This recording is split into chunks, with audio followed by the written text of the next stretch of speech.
Assalamualaikum guys. Perkenalkan, nama saya Salsabila Araihan, NIM 20024009, jurusan Ilmu Komunikasi semester 7. Video ini dibuat untuk memenuhi tugas mata kuliah Kearifan Lokal Aceh. Mata kuliah ini mengajarkan tentang bagian dari budaya suatu masyarakat yang tidak dapat dipisahkan dari masyarakat itu sendiri. Kearifan lokal biasanya diwariskan secara turun-temurun dari satu generasi ke generasi melalui cerita dari mulut ke mulut maupun adat istiadat yang senantiasa dilaksanakan. Kearifan lokal yang ada di Aceh beragam. Selain budaya yang berbentuk fisik, ada pula tradisi upacara adat yang masih berlangsung hingga kini.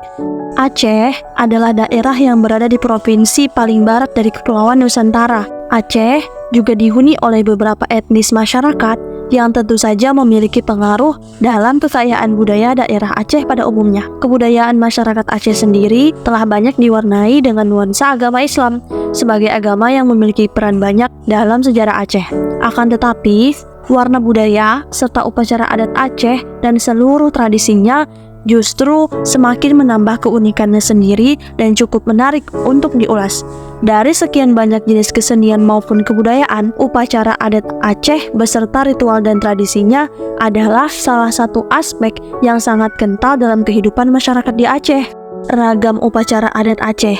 Upacara adat Aceh yang pertama adalah Pesiju yang hingga kini masih berlangsung dan dilakukan oleh masyarakat Aceh. Tradisi ini cukup mirip dengan tradisi tepung mawar dalam kebudayaan masyarakat Melayu. Upacara adat Pesiju biasanya dilakukan di hampir setiap kegiatan adat yang ada dalam kehidupan masyarakat Aceh. Pada kalangan masyarakat di pedesaan, Pesiju adalah upacara yang sangat biasa dilaksanakan untuk hal-hal kecil, seperti ketika membeli sebuah kendaraan baru atau ketika menaburkan benih di sawah. Dalam pelaksanaannya, proses upacara adat Pesiju dipimpin oleh salah seorang tokoh agama atau tokoh adat yang dituakan atau dihormati oleh masyarakat setempat. Bagi laki-laki, biasanya upacara adat ini dipimpin oleh seorang tengku, sedangkan oleh kaum perempuan dikenal dengan sebutan ummi sebagai tokoh yang dituakan dan dihormati oleh masyarakat. Upacara Pesiju dilaksanakan oleh masyarakat Aceh sebagai ungkapan rasa syukur atas keselamatan maupun kesuksesan ketika mereka berhasil meraih sesuatu yang baik yang berkaitan dengan benda maupun manusia. Yang kedua, megang.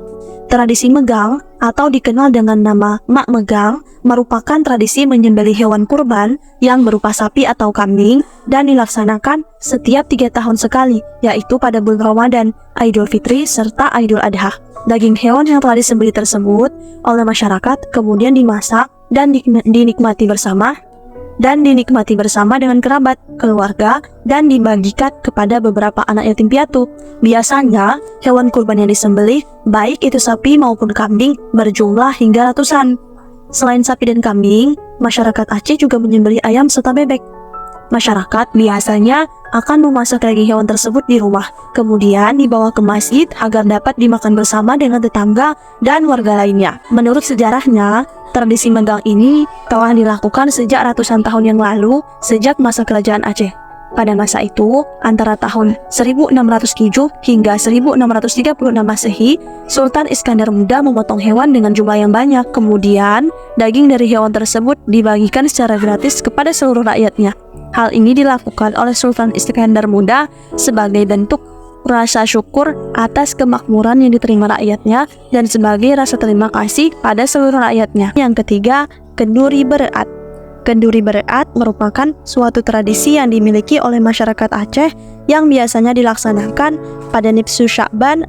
Bulan Sya'ban adalah bulan ke-8 dari penanggalan Hijriyah yang telah menjadi acuan utama dari penanggalan Alamana Aceh. Pada Alamana Aceh, bulan Sya'ban dikenal dengan istilah bulan Kanduribu. Biasanya kanduri berat ini dilaksanakan di masjid, musola, menasah, maupun tempat-tempat yang biasa diadakan pengajian di malam hari usai melaksanakan sholat maghrib maupun isya. Istilah berat sendiri berasal dari bahasa Aceh, dari kata berkat yang artinya adalah berkah. Dari kata tersebut, makna tradisi ini memang diadakan untuk memohon berkah kepada Allah Subhanahu wa Ta'ala. Kemudian ada ritual sawah suku Klut. Upacara adat satu ini dimulai sejak para petani turun ke sawah hingga memanen padi dengan mengolahnya. Setiap tahapan dari upacara ini memiliki upacaranya sendiri-sendiri. Contohnya, ketika petani pertama kali turun ke sawah, maka akan dilaksanakan sebuah upacara yang biasa disebut dengan nama Kenduri Ulenung atau disebut dengan Babah Luung. Upacara adat selanjutnya yaitu tradisi Rehab.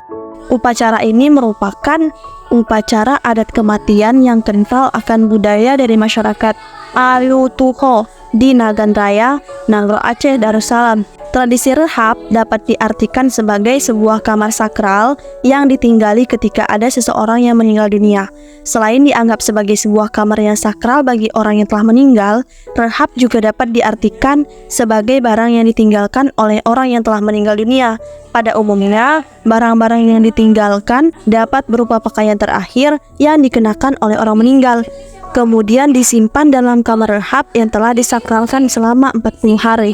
Selanjutnya, Kanduri Pangule. Masyarakat Aceh memiliki tradisi untuk merayakan kelahiran Nabi Muhammad atau Maulid Nabi.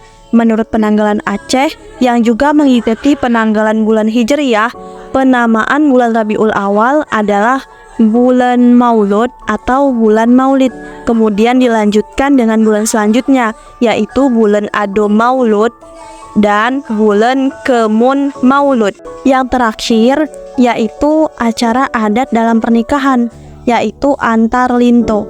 Antar Linto adalah proses mengantar pihak pengantin laki-laki ke rumah pengantin perempuan setelah sebelumnya acara akad dilaksanakan. Oke guys, sekian untuk video kali ini. Assalamualaikum warahmatullahi wabarakatuh.